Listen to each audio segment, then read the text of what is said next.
do everything. Mm-hmm. So this is the article I got today. I vibe coded my dream Mac OS presentation app. Mm-hmm. This is Mac, and I use Mac Studio, Yeah. iPhones and everything. But if you wanted to have this on a PC, Mm-hmm. this is where you do it, right? This is how you would do it. So, all right. So what I'm going to do here is I'm going to first put it in planning mode. So plan mode on. So that's just shift tab. Like there's 3 accept edits, plan mode, and then this is sort of the empty one. Not really sure what you do there. And I would just say I want to make PRD to build this.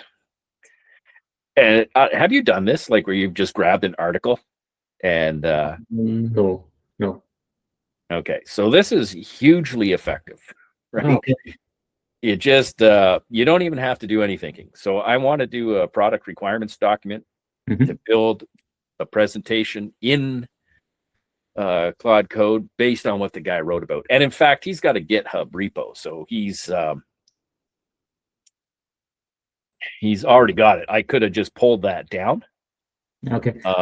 I think, you shared the link of this guy's newsletter as well in the community, wherein he was talking about the remote control feature that is there now, recently launched by Anthropic. So I went through that. Yeah, that was also a cool stuff that is now available. You're doing stuff from your mobile while Cloud is open on your desktop. So that's a different thing, which is also hugely cool. And I started doing it last night. So this remote control actually opens a link between your computer and your phone. Okay. For the presentation app. What you're talking about, and I'll do it in this. Yeah, I know. I mean, I must have said it incorrectly. I know both the things are different.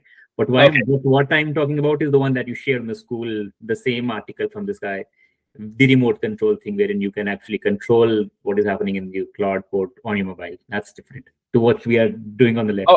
Did this guy have an article on that too, Simon Williams? Yeah, you shared that. In fact, in the student community. Well, I read it, but I didn't realize it was the same guy.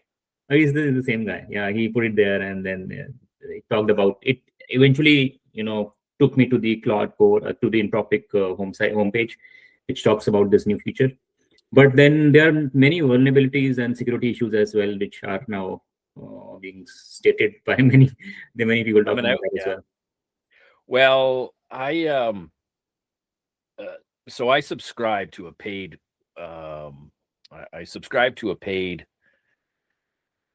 Newsletter, and he talks, the guy who bends bites, it's called, and he talks about what he's reading. So he's reading this, that, and the other thing, and this was one of the things that I thought was cool, because I had built my own presentation tool for a couple of presentations I did for a company I was working with.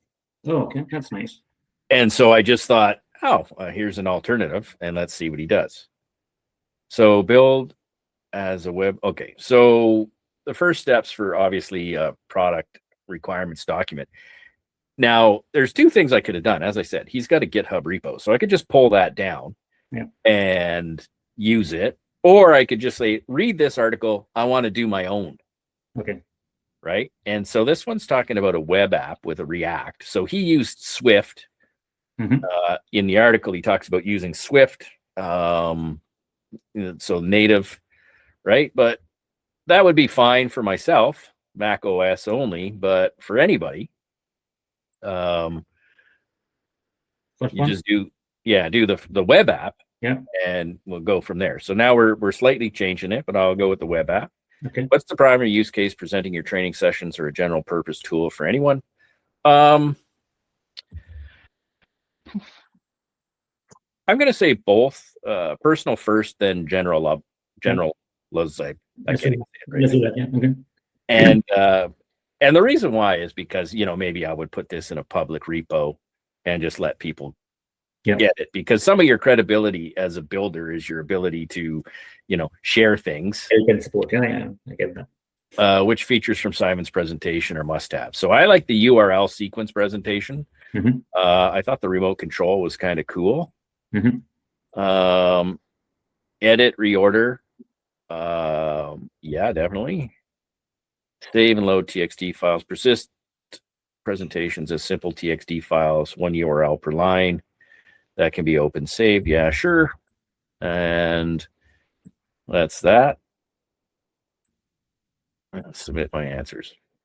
Okay. So what exactly, while it is doing that, what exactly does this do? You would have, it can make the presentation on your behalf, and then you can control it on your phone, you said, right? Well, what you'll do is you'll create an app that will help you build your presentation. So what I would do is I would leave it in this presentation app folder, and I'd come here and I'd say, I want to use presentation app. I have to do a presentation about whatever subject. Okay. And I want to use presentation app to do it. So then you would probably go back and forth. What do you want on slide 1? What do you want on slide 2? Okay. Background images and things like that. So what I'd essentially do is I'm building PowerPoint. Yeah. Right. But with no preset slide. Okay. So the first thing I do is I build the builder. And then the next thing I would do is build specific slides. And in this article, the guy said he built his builder. It went so quickly that he decided to go on with the remote control.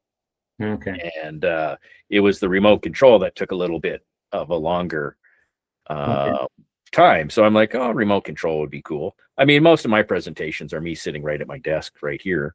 Yeah. And so, it's just a toy, right? Yeah. Is more. Did you actually build it already? And now redoing it, or are you doing it for the first time with me? First time. Okay. Well, and that's the kind of the trick here. So I built my own presentation thing. It's also in this same training folder. Okay. But it's got a different name, right? And I built some features into it, and I was still working on it. But I saw this, and I thought, oh, well, this would be kind of cool. Yeah. So maybe do it as an alternate. And this is why it's like building without a net, right? Like if I had already built this and run it through, we wouldn't get the real challenges that come up. We wouldn't see the real issues and then how I troubleshoot them. Yeah, that's right. So this right now is, while we're talking, it's grabbing the article, it's taking my few questions, jamming them together, and it's building a plan. So it's not building the app right now, it's building the plan for the app. Yeah. And then once Claude Code. So I didn't, it wasn't an option. So once you get used to something. Okay. So, all right. So the plan is done. Now I watch a guy, and he's in Toronto, and his YouTube channel is pretty good. And he says, like the first plan is usually not that great. Right. And it's like anything, it'll present you a whole lot of stuff. Yeah. And I usually read through it. But on the first time I do a plan, I usually don't look at it. And I come down here and I say, use AskUserQuestions tool to dive deeper into this. So we build a much more robust app. So I just sort of tell it something like this. But this tool here, AskUserQuestions tool, all right, that sends it back into the planning cycle. Yes. I think so it'll go and review its plan. It'll find where it could ask questions. Yes. And make the plan better. And what that does, right, when you do it from the outset, is it lets it do a cleaner build the first time. Okay. I have heard of this somewhere, so I am already aware of this. That's why I was wondering where I've written it somewhere, but I'll write it again. Just so that I don't forget. You probably heard it from me. I have put it in the community. Oh yes. No, I heard it in the one of the YouTube videos wherein this podcast invited a guy, and then he spoke about this, that this is the one thing that you need to make sure. So here's my, I don't know, can you see that? I cannot see it clearly. It's getting blurred out. But anyways, yeah. Okay, it's my Post-it. All it is, it's a Post-it note, and I put it right on the bottom of my screen. Oh yeah, I also have a lot of sticky notes with me, wherein I keep on, just little tips, right? Because sometimes I'll forget what it's called. Yeah. And I want it. Okay, so how should the app handle URLs that block iframe embedding, X-frame options, CSP? This is the biggest limitation of a web-based approach versus Simon's native web view. Hybrid, proxy. Okay, so I don't really understand which one of those is the best or the easiest or better. So I'll say, I don't know. Give me your recommendation. So that will cause it to now go through these 4 options. Okay. And determine which one is the best. What kind of presentation will you typically build with this? This affects how we handle content types. What kind of web pages? What kind of presentations? Video interaction, images, diagrams. Yeah, okay. Images, diagrams is mostly what it is for training context. How important is offline standalone capability? This affects the build architecture. Run from the terminal. Installation, Docker container, static build. Okay, so it's asking about all that. Okay, so what are we choosing here? Local development only? Local dev important. Okay. How important is offline standalone capability? This affects the build iteration. This is for personal use. If it is personal, then we can keep it local. Else, maybe put it on Docker or the last option. Yeah, it is local use. And although this one is building a web deployable system, I kind of, I might use it here web deployed, but I would also use it local. So that makes sense. What additional presenter tools would make this genuinely better than Simon's version for training? Annotations, draw on top of any slide. Okay. So now it's thinking, right? Like, it's like, okay, this is what he's done. What can we do? Timer, agenda integration, countdown timer per slide section, pacing alerts, leverage your existing training time and patterns. So I put a timer on my other slide, but it doesn't necessarily always work because you have to turn it on. It's not automatic. And that helps me with pacing. Presenter notes per URL. Attach notes to each URL that show on your screen, but not on the audiences. Extend the TXT format. Well, that's kind of cool. Yeah. So you can build your slide notes and put them to the side. Audience view, read only. View route where audience members can follow along on their own devices, seeing the current slide. Well, that's sort of cool. Yeah. Let's put it in there. Yeah. And so, okay. So I'm happy with those. I can't think of anything else I want to do. Well, no, how about this? Add a timer that only I can see, like the notes. Have it tied to the start and end time of the session.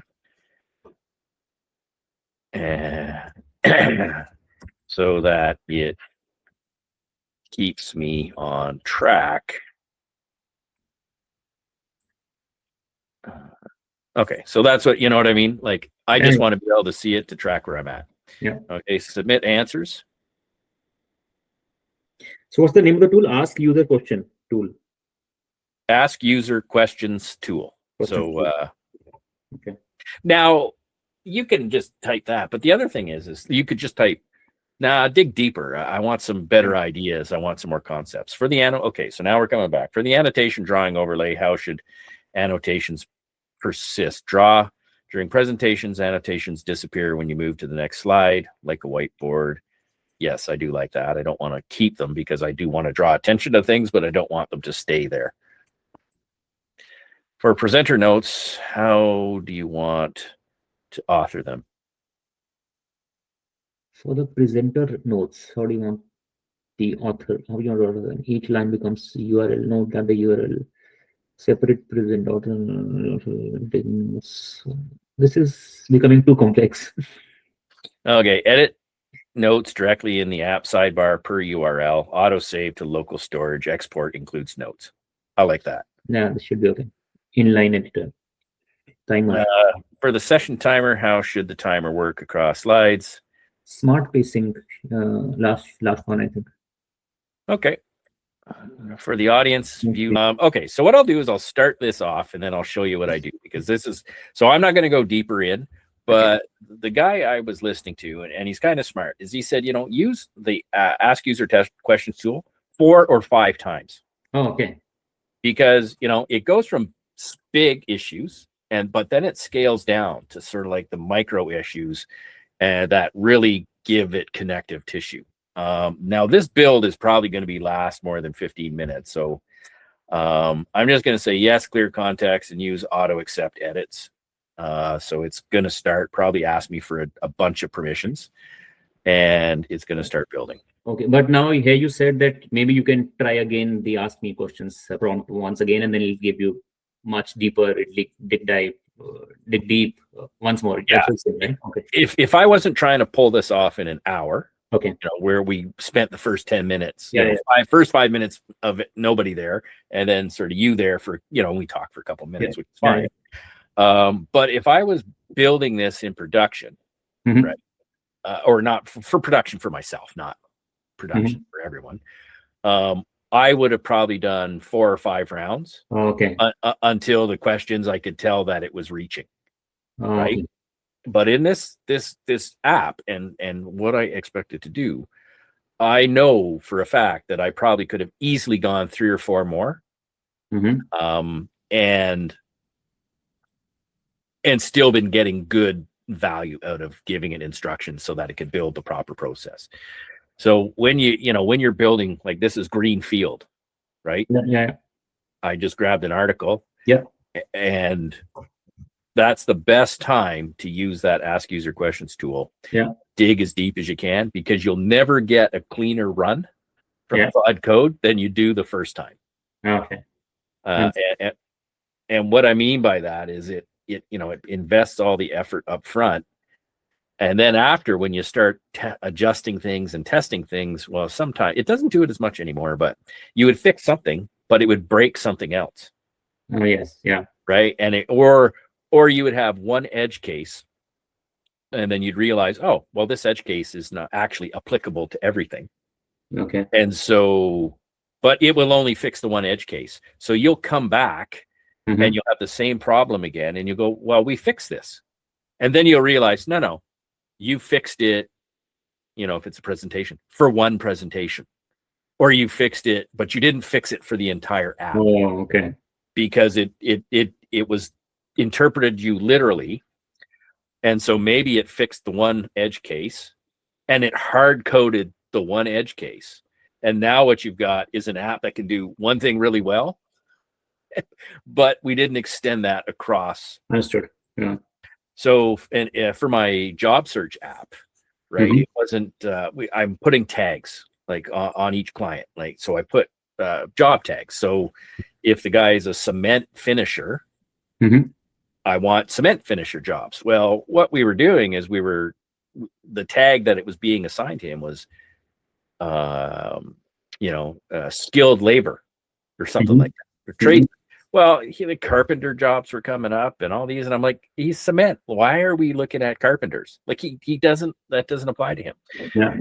So I fixed him, and it didn't pick up that everybody was like that. So then I ran a test again, and I'm like, okay, he's fixed, but all the other people are still not fixed. And this is where I was like, okay, what we did for him is, and I may have said to do it for everyone, or I might have missed it, not, but it only fixed him. And then I had to go through the whole thing again to fix everybody else. Understood. And these are the frustrations that, like, you can have and get lost in. Yeah. And as soon as I saw what it did for everyone else, like, I've experienced that many times. So I'm like, yeah. You got to make sure that it learns and then it keeps it in track. Yeah. Right. And because it doesn't really know what's important, because it'll just go, okay, we'll do it the next time. So the app is finished. So I'm going to share again. Okay. And we'll go, it's ready to launch. Okay. And I love these presets. Run it and open it in the browser. So I'm just going to hit that, and it's going to pop up, and we're going to see what it looks like. So it's your local host, right? Which Yep. local. Localhost 5173. Mhm. Add URLs to get started. No URLs yet. Paste URLs above or open a TXT. Okay. Yeah. So what it did, where is it? Okay, there it is. Yep. So, all right, no URLs yet. Paste URL, start, stop time. Okay, so what it is I built the player, but I haven't built the URL generator, Mm-hmm. right? So it's got open, save, export, import, but it doesn't have create new, Mm-hmm.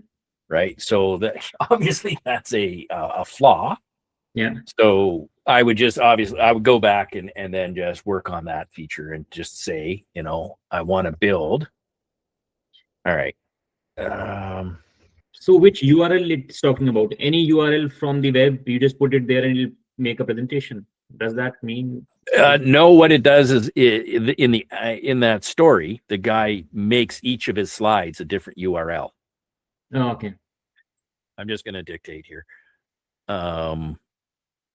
You need to, okay, so I've got the player, but I also need to be able to generate and create slides. So I don't have any URLs ready to go. I was thinking that this app would help me create a new slideshow and then would build the URLs that I could use. So I could have a presentation from the past that I could call up, or I could create a new one. And I'm not seeing that happening. What's going on? Okay, so I'd be interested to see what it has to say. Mm-hmm. And it'll probably say something like, "Oh, I never thought of that."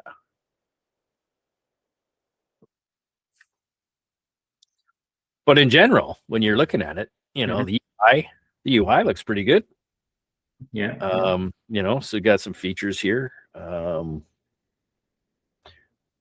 You got the remote. Oh, does it already have that inbuilt feature to scan the QR and then open it in your phone? Yeah, I guess so.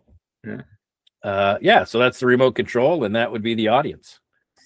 But I don't know if it works or not. And that's kind of the thing here. So you're right. I like this. Yeah, I am right. What you have got now is purely a URL player. You paste in URL, it displays them. There's no creation layer, no presentation library, no way to build slides from scratch or recall large presentations, is what I think. Okay.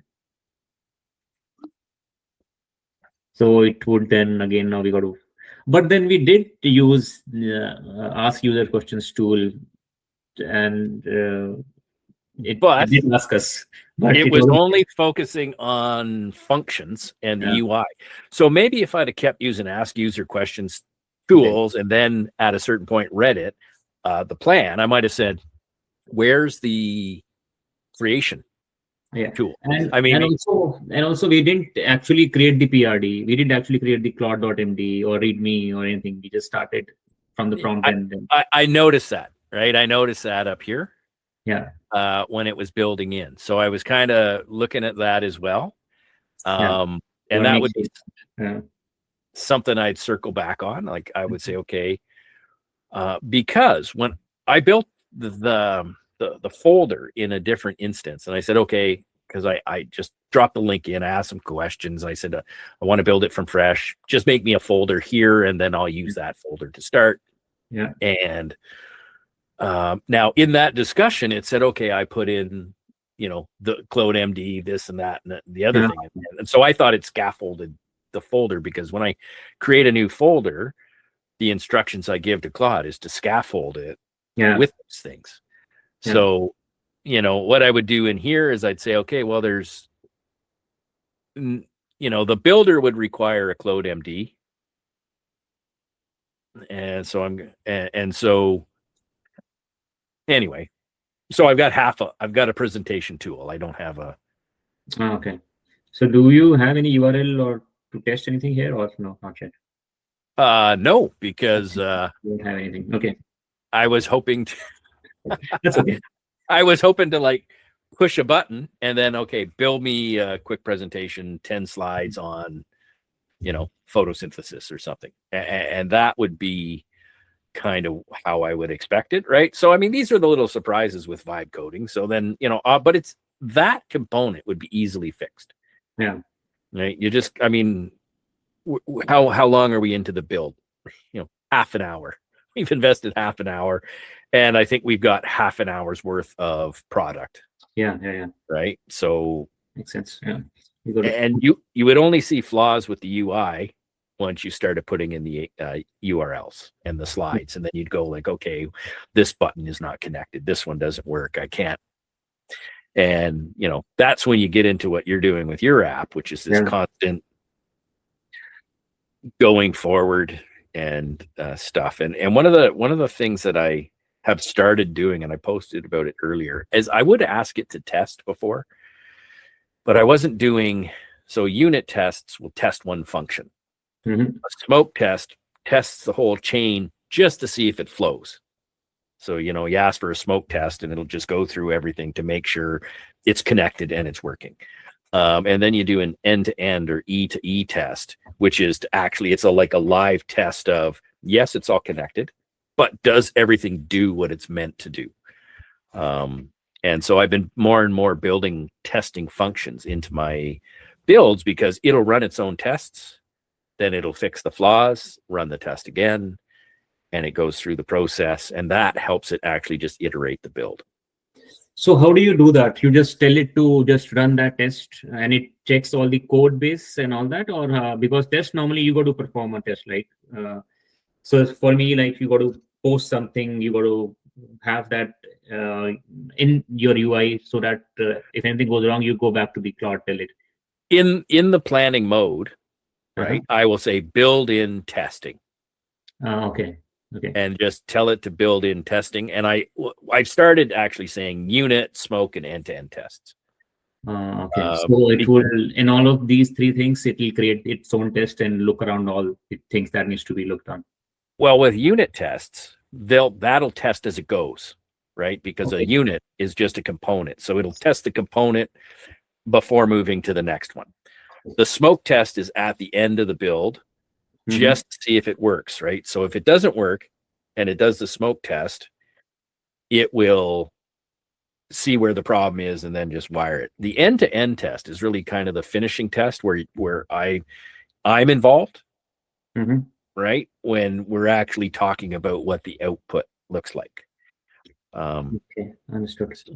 So like the app which I'm working on, so how do I plug this in? I just tell it that, okay, we need to have these three tests inbuilt for all the sessions that we already built, or put it in your README or Claude.md so that going forward we use these, or how do I, in the brownfield environment, how do you do it?